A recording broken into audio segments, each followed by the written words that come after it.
sim, rigs, jobs, races, and a podcast right here, right now. Green flag, go, go, go! Greetings Rommies and welcome to WRomWrom, the channel sharing the joy of sim racing, and to our regular news roundup, our weekly sim racing news. Welcome to the channel, thanks for stopping by. My name is Serta and I will be your host for this video. If you have any news for us, send us a mail to news@wromwrom.net. This was yet another rather slow week, but with enough important news that we wanted to draw your attention to, starting with our podcast. We just yesterday finished recording the first episode of what will be a monthly podcast or WROMcast about sim racing and motorsports, our wonderful WROMCOMMS. We are quite happy about how it went and how it's come out, and we hope you will be too. After some light editing, we'll be publishing it next Thursday, 6th of April, to regale your ears on YouTube as well as in all the places you can find podcasts nowadays. And if we missed one, please do tell us where it was so we can correct that fast. And if you're not subscribed yet to the channel, now would be a good time to do so you don't miss it. Also, from now on, patrons are very welcome to ask us anything and ask for topics we should discuss on the podcast. So apart from supporting us as a patron, you can become part of the team. It's confirmed the On the Edge Race Room DLC we talked about last week will come out on April 5th.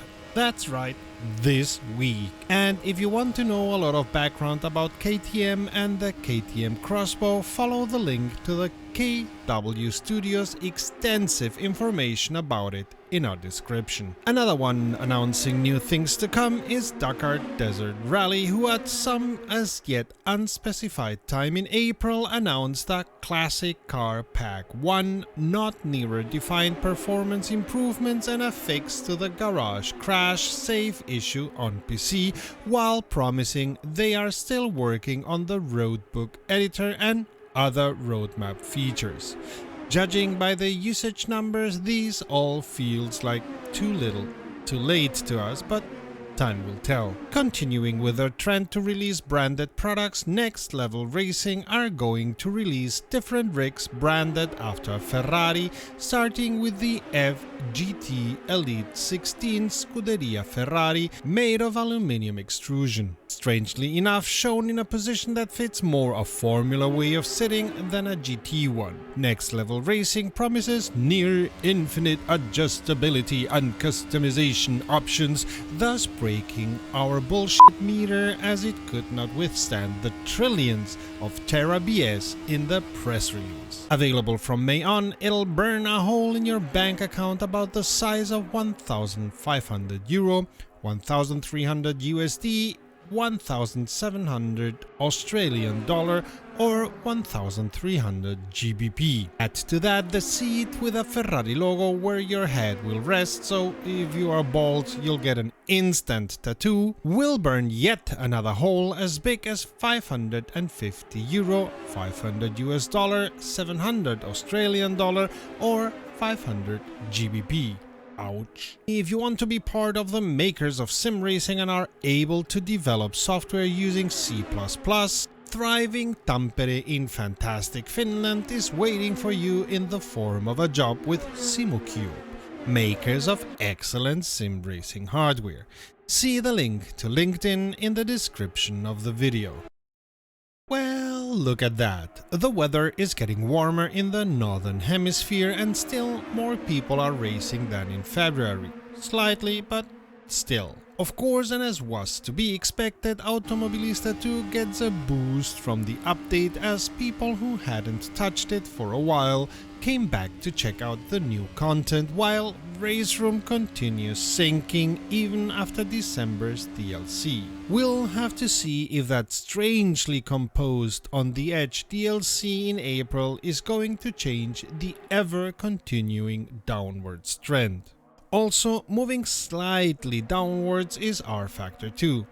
On the other hand, for all intents and purposes, we'd say the numbers are at a standstill, maybe swinging between people who discover rFactor 2 thanks to low-fuel motorsport and those who give up because of the horrible news coming from motorsport games. On the rally side of things, the evergreen Dirt Rally 2 is ever so slowly going down, while WRC generations, while not having as much appeal as Dirt Rally 2 by far, is starting to grow once again.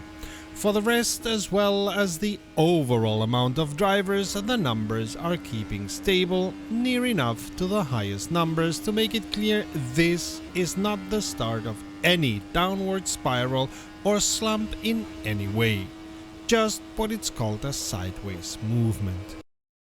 Last Sunday was the last race of the ASRC Indycar season, and despite Elliott Simpson's accident that, amongst many others, took out Zenkov as was to be expected, Zenkov won the overall season, with Kowalski driving himself into second overall after third position Russell was not able to make it to the race. Kowalski just kept out of trouble so as to gain any points at all. On the team side, turning the driver results around, so to speak, Kowalski Motorsports ended up as winning team while Zenkov Racing ended second, KMO Racing third.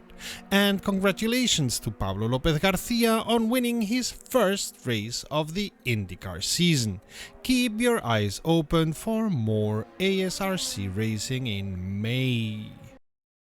Patrons allow us to ignore any YouTube bullshit and allow us to invest in high-quality sim racing journalism like Sim Racing Expo or buying hard and software without strings attached. Amongst other perks, becoming a patron will fix your name for posterity like this, but you'll also get to know what we plan and what we're doing and will be able to take part in our decisions. So, a big thank you to our patrons.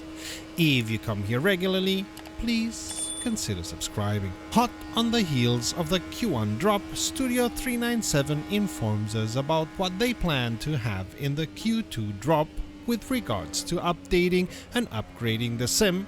No information about content yet. This we expect to be published nearer to the end of the quarter, nearer to the Q2 drop. For now, this is a release candidate, so things may change during the next months, as it's always possible in software development depending on how the beta testing goes.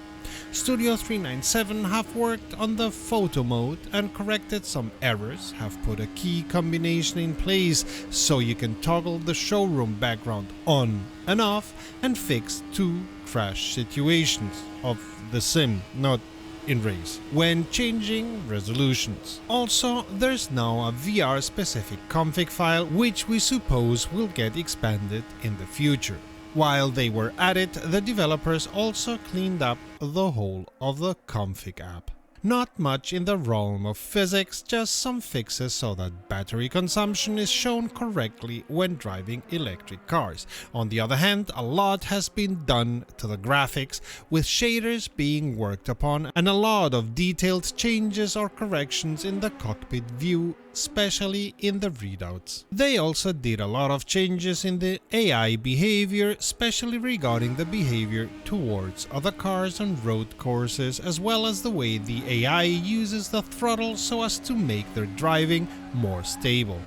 The AI will at the same time be more cautious in difficult situations, but will budge less out of possibly difficult situations it thinks it can withstand. What they change in its behavior makes for very interesting reading. In the HUD as well as the UI, there's been corrections and additions to show battery state, and a ton of changes have been made for mods, which we hope will make the life of mod makers easier.